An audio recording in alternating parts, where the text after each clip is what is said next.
Over the past several years, I've been saving seeds from my peas and my beans to use for next year's garden.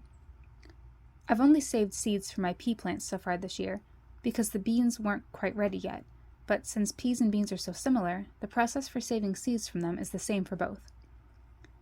My pea plants did really well this year, and they seemed to thrive with the cooler, rainy weather that we had this year where I live.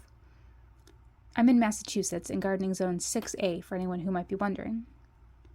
I grew 4 varieties of peas in my garden this year: Champion of England, Dwarf Grey Sugar, Prince Albert, and Prussian Blue. All 4 of these are old, 19th century heirloom varieties. They're all good ones, but if I were to pick a favorite, I would say that the Champion of England is the best variety as far as having big pods with lots of peas in each pod, and they're nice and sweet for fresh eating too. Having heirloom, open-pollinated varieties is the first important step when it comes to saving seeds from your garden. If you have a variety that is open-pollinated, you will get that same variety next year when you plant the seeds that you saved. If you try to save seeds from a hybrid plant, though, you won't end up getting the same variety when you try to grow those seeds. You'll get a new mystery variety, which might be fine if you don't mind experimenting and possibly ending up with a variety that you don't like. But if you want reliable results, then sticking with heirloom, open-pollinated seeds is the best way to go. You can find out whether your seeds are heirloom, open-pollinated, or hybrid seeds by looking at the information on the seed packet you're using, or doing an online search for the variety you're growing, or checking the descriptions on the website where you bought your seeds if you ordered them online. Even though I grow several different varieties of peas and beans, I don't worry about trying to keep each one separate or spaced apart to avoid cross-pollination. Peas and beans are self-pollinated varieties, so it's pretty unlikely that they'll cross with each other. I have had it happen once with beans, but other than that, I haven't noticed any cross-pollination, and since I'm just growing these for my own use, I don't worry as much about cross-pollination as somebody who is selling the seeds would worry about it.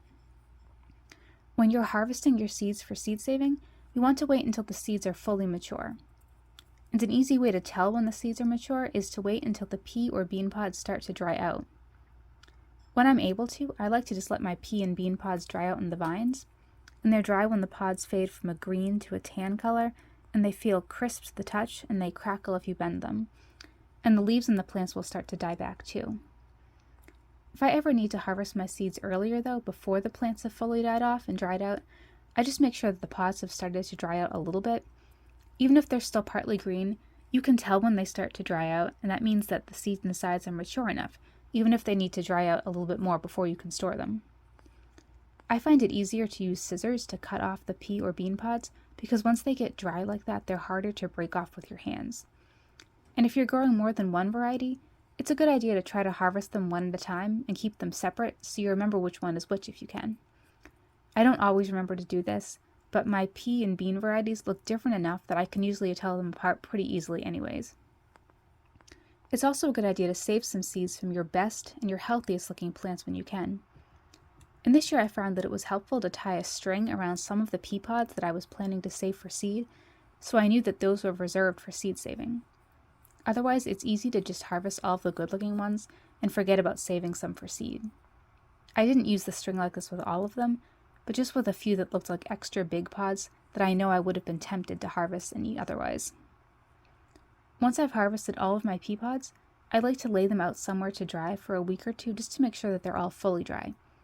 I usually just spread them out wherever I can find a place for them to go. And then I can shell out the peas from the pods whenever I have the time to do it. You can tell that the peas inside the pods are fully dry when they feel hard as a rock, and there isn't any give at all if you try to squeeze them or pierce them with your fingernail. Then you can just shell out your peas onto a paper towel or a plate or a tray, keeping the varieties separate if you grew more than one type. I usually like to let these lay out for a couple of days, or sometimes longer if I get busier with other things, just to make sure again that they are all fully dry before I put them anywhere to store them, just in case any of them might not have been fully dry. If there's any moisture left in the seeds when you store them, you could take the risk of them getting moldy or spoiling in storage. Then when I'm ready to store them, I usually just put mine in little sandwich bags and make sure that I label them with the type of seed as well as the date so I know for the future. You could also use a mason jar or some other container like that if you wanted to.